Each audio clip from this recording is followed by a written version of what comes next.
Section 1.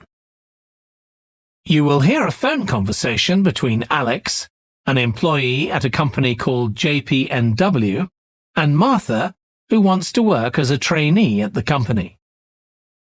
First, you have some time to look at questions 1 to 7.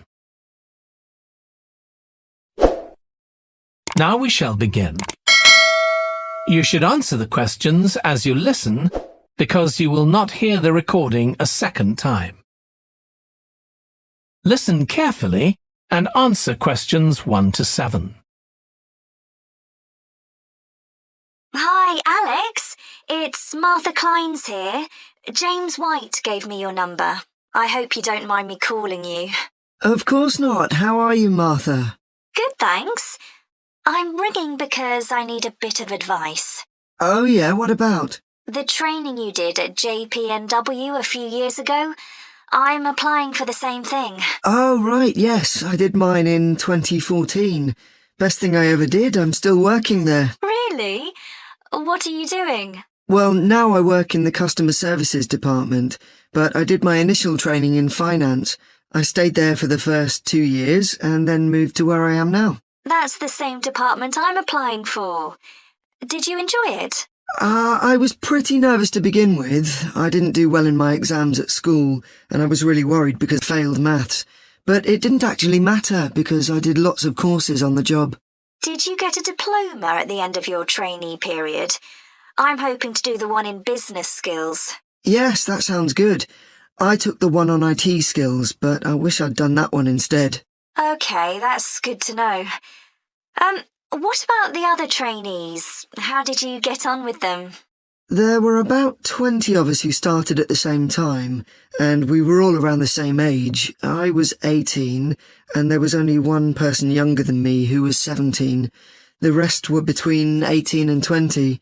I made some good friends. I've heard lots of good things about the training at JPNW.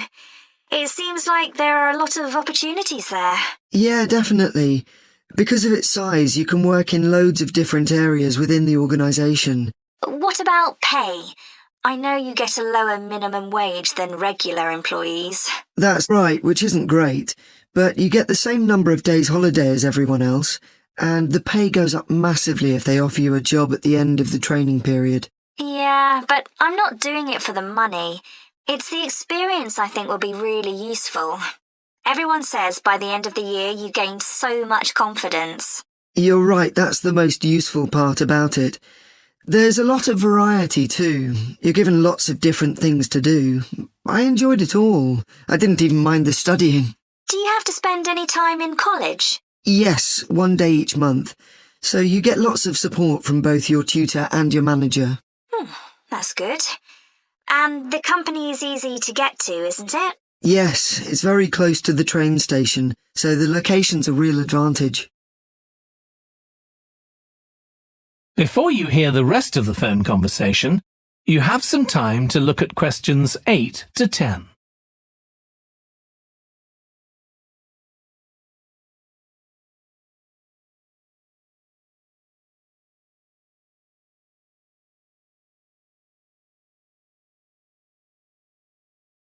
Now listen and answer questions 8 to 10. Have you got a date for your interview yet? Yes, it's on the 23rd of this month. So long as you're well prepared, there's nothing to worry about. Everyone's very friendly. I am not sure what I should wear. What do you think? Nothing too casual, like jeans, for example. If you've got a nice jacket, wear that with a skirt or trousers. Okay, thanks. Any other tips? Well, I know it's really obvious, but arrive in plenty of time. They hate people who are late.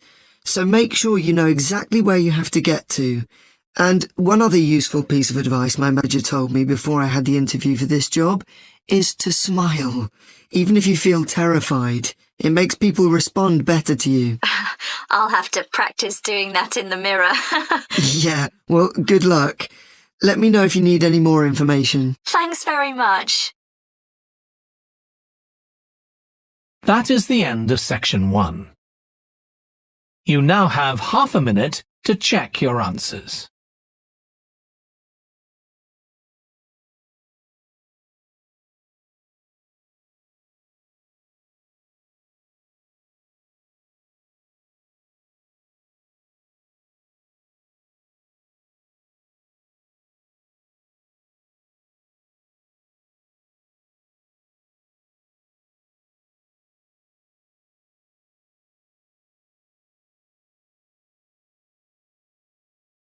Now turn to Section 2. Section. You will hear a woman called Annie, who works at the snow centre in New Zealand, welcoming a group of visitors to the centre. First, you have some time to look at questions 11 to 16.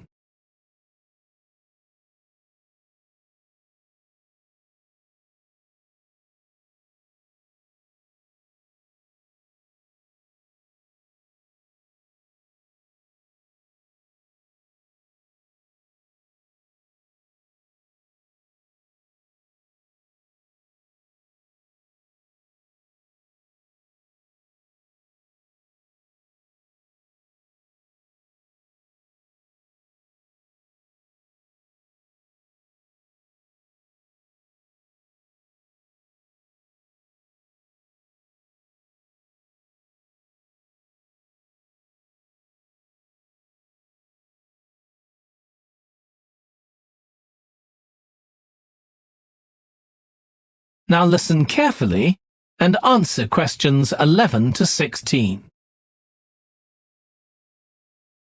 Hi everyone, welcome to the Snow Centre. My name's Annie. I hope you enjoyed the bus trip from the airport. We've certainly got plenty of snow today. Well, you've come to New Zealand's premier snow and ski centre, and we've a whole load of activities for you during your week here. Most visitors come here for the cross-country skiing, where you're on fairly flat ground for most of the time, rather than going down steep mountainsides. There are marked trails, but you can also leave these and go off on your own, and that's an experience not to be missed. You can go at your own speed. It's great aerobic exercise if you really push yourself. Or, if you prefer, you can just glide gently along and enjoy the beautiful scenery. This afternoon, you'll be going on a dog sled trip. You may have seen our dogs on TV recently racing in the Winter Sled Festival. If you want, you can have your own team for the afternoon and learn how to drive them, following behind our leader on the trail. Or if you'd prefer, you can just sit back in the sled and enjoy the ride as a passenger. At the weekend, we have the team relay event, and you're all welcome to join in. We have a local school coming along, and a lot of the teachers are taking part too. Participation rather than winning is the main focus, and there's a medal for everyone who takes part. Participants are in teams of 2 to 4, and each team must complete 4 laps of the course. For your final expedition, you'll head off to Mount Frenna wearing a pair of special snowshoes which allow you to walk on top of the snow. This is an area where miners once searched for gold, though there are very few traces of their work left now. When the snow melts in summer, the mountain slopes are carpeted in flowers and plants. It's a long ascent, though not too steep, and walkers generally take a couple of days to get to the summit and return. You'll spend the night in our hut halfway up the mountain. That's included in your package for the stay. It's got cooking facilities, firewood and water for drinking. For washing, we recommend you use melted snow, though, to conserve supplies. We can take your luggage up on our snowmobile for you for just $10 a person. The hut has cooking facilities, so you can make a hot meal in the evening and morning, but you need to take your own food. The weather on Mount Frenna can be very stormy. In that case, stay in the hut. Generally, the storms don't last long. Don't stress about getting back here to the centre in time to catch the airport bus. They'll probably not be running anyway. We do have an emergency locator beacon in the hut, but only use that if it's a real emergency, like if someone's ill or injured. Before you hear the rest of the talk, you have some time to look at questions 17 to 20.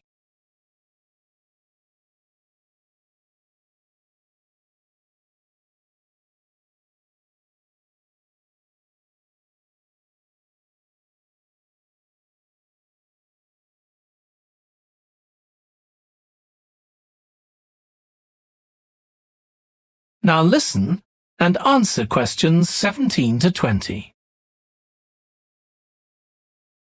Now, let me tell you something about the different ski trails you can follow during your stay here. Highland Trail's directly accessible from where we are now. This trail's been designed to give first-timers an experience they'll enjoy regardless of their age or skill, but it's also ideal for experts to practice their technique. Then there's Pine Trail. If you're nervous about skiing, leave this one to the experts. You follow a steep valley looking right down on the river below. Scary! But if you've fully mastered the techniques needed for hills, it's great fun. Stony Trail's a good choice once you've got a general idea of the basics. There are 1 or 2 tricky sections, but nothing too challenging. There's a shelter halfway where you can sit and take a break and enjoy the afternoon sunshine. And finally, Losers Trail. This starts off following a gentle river valley, but the last part is quite exposed, so the snow conditions can be challenging. If it's snowing or windy, check with us before you set out to make sure the trail's open that day. Right, so now if you'd like to follow me, we'll get started. That is the end of section 2. You now have half a minute to check your answers.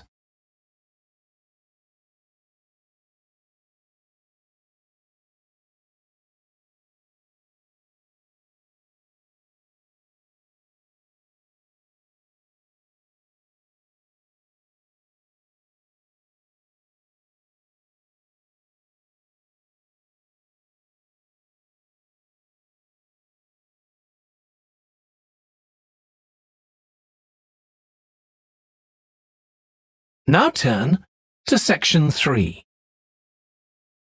Section 3. You will hear 2 students called Jack and Alice discussing food labels that give information on the nutritional value of foods. First, you have some time to look at questions 21 to 26.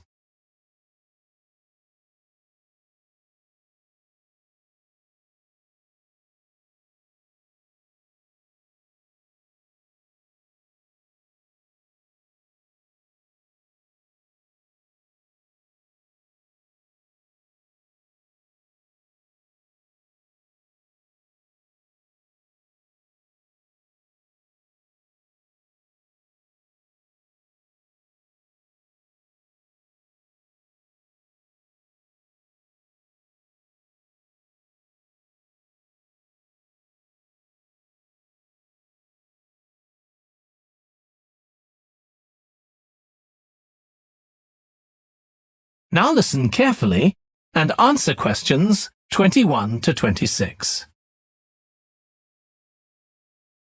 I've still got loads to do for our report on nutritional food labels.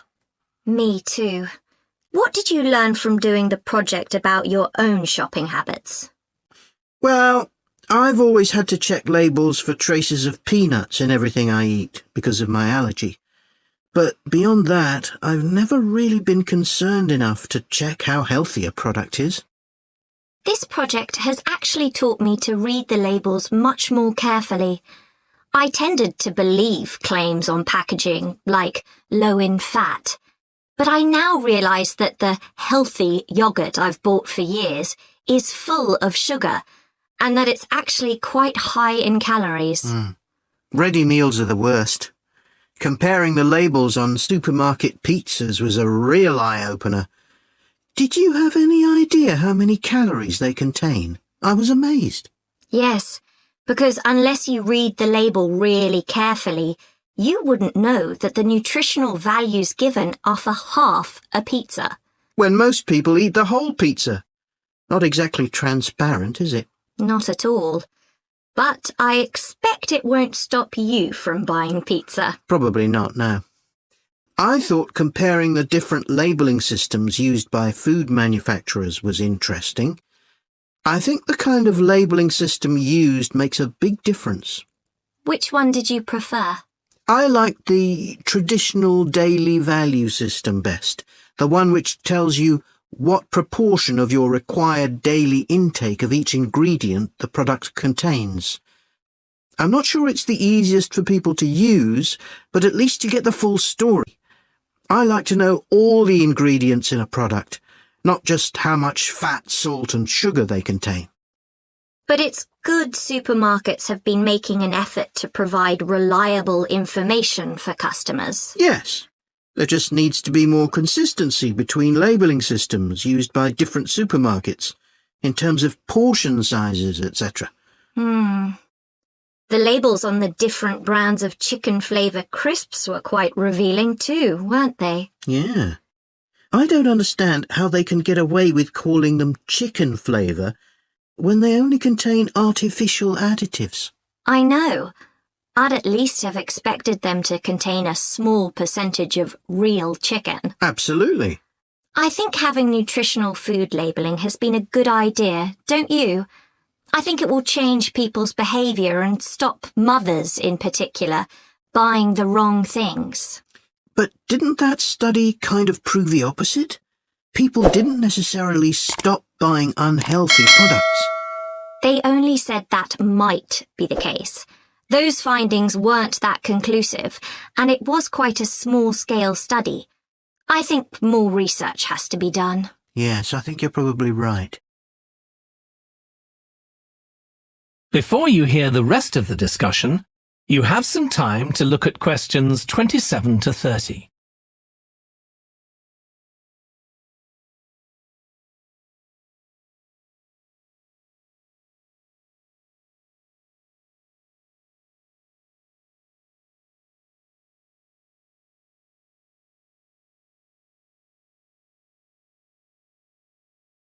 Now listen and answer questions 27 to 30. What do you think of the traffic light system? I think supermarkets like the idea of having a colour-coded system, red, orange or green, for levels of fat, sugar and salt in a product. But it's not been adopted universally, and not on all products. Why do you suppose that is? Pressure from the food manufacturers. Hardly surprising that some of them are opposed to flagging up how unhealthy their products are. I'd have thought it would have been compulsory. It seems ridiculous it isn't. I know. And what I couldn't get over is the fact that it was brought in without enough consultation. A lot of experts had deep reservations about it. That is a bit weird. I suppose there's an argument for doing the research now when consumers are familiar with this system. Yeah, maybe. The participants in the survey were quite positive about the traffic light system. But I don't think they targeted the right people. They should have focused on people with low literacy levels, because these labels are designed to be accessible to them. Yeah. But it's good to get feedback from all socio-economic groups, and there wasn't much variation in their responses. No. But if they hadn't interviewed participants face-to-face, they could have used a much bigger sample size. I wonder why they chose that method. Dunno. How were they selected? Did they volunteer, or were they approached? I think they volunteered. The thing that wasn't stated was how often they bought packaged food. All we know is how frequently they used the supermarket. That is the end of section 3. You now have half a minute to check your answers.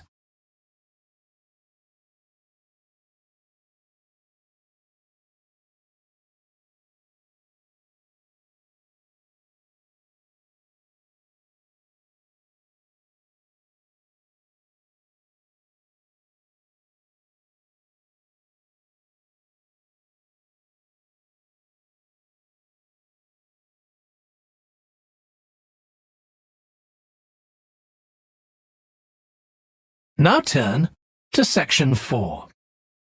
Section 4. You will hear part of a presentation by a history student about the history of coffee. First, you have some time to look at questions 31 to 40.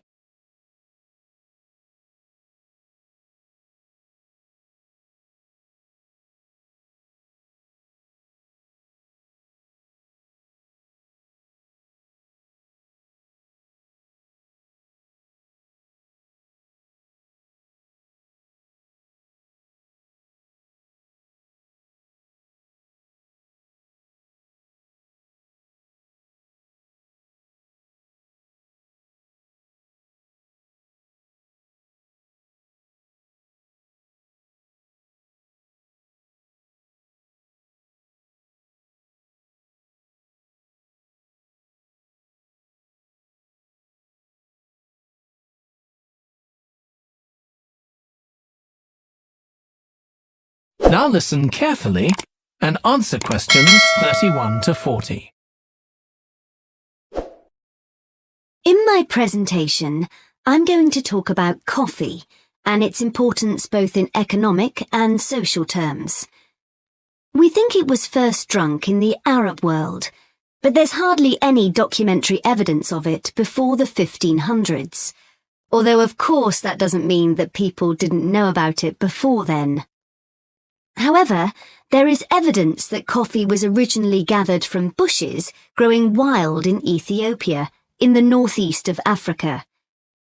In the early 16th century, it was being bought by traders, and gradually its use as a drink spread throughout the Middle East.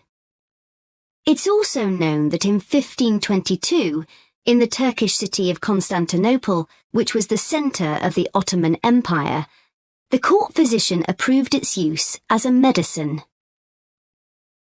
By the mid-1500s, coffee bushes were being cultivated in the Yemen, and for the next 100 years, this region produced most of the coffee drunk in Africa and the Arab world. What's particularly interesting about coffee is its effect on social life. It was rarely drunk at home, but instead, people went to coffee houses to drink it. These people, usually men, would meet to drink coffee and chat about issues of the day. But at the time, this chance to share ideas and opinions was seen as something that was potentially dangerous. And in 1623, the ruler of Constantinople demanded the destruction of all the coffee houses in the city, although after his death, many new ones opened, and coffee consumption continued. In the 17th century, coffee drinking spread to Europe, and here too, coffee shops became places where ordinary people, nearly always men, could meet to exchange ideas. Because of this, some people said that these places performed a similar function to universities. The opportunity they provided for people to meet together outside their own homes and to discuss the topics of the day had an enormous impact on social life, and many social movements and political developments had their origins in coffeehouse discussions.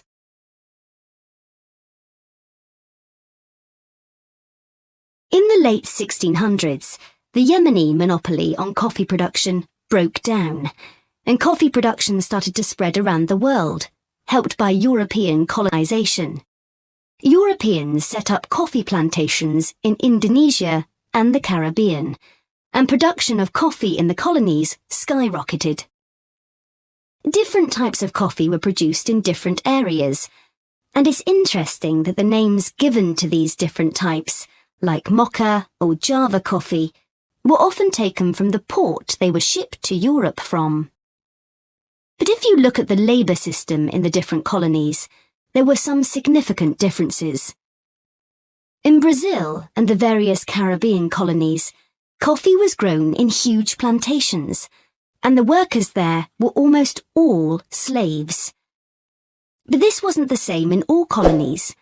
For example, in Java, which had been colonised by the Dutch, the peasants grew coffee and passed a proportion of this on to the Dutch, so it was used as a means of taxation.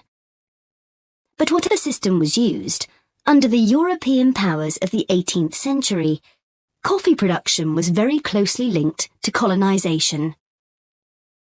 Coffee was grown in ever-increasing quantities to satisfy the growing demand from Europe, and it became nearly as important as sugar production, which was grown under very similar conditions.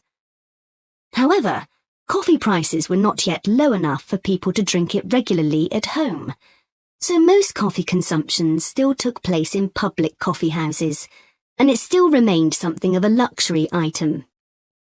In Britain, however, a new drink was introduced from China and started to become popular, gradually taking over from coffee, although at first it was so expensive that only the upper classes could afford it.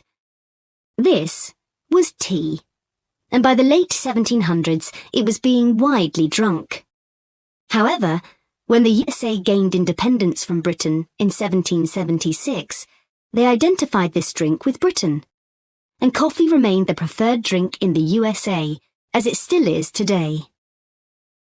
So, by the early 19th century, coffee was already being widely produced and consumed. But during this century, production boomed and coffee prices started to fall. This was partly because new types of transportation had been developed, which were cheaper and more efficient. So now, working people could afford to buy coffee. It wasn't just a drink for the middle classes. And this was at a time when large parts of Europe were starting to work in industries. And sometimes this meant their work didn't stop when it got dark. They might have to continue throughout the night. So the use of coffee as a stimulant became important. It wasn't just a drink people drank in the morning for breakfast. There were also changes in cultivation. That is the end of section 4. You now have half a minute to check your answers.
Thanks for watching. Here are other 2 videos. You can watch them as well.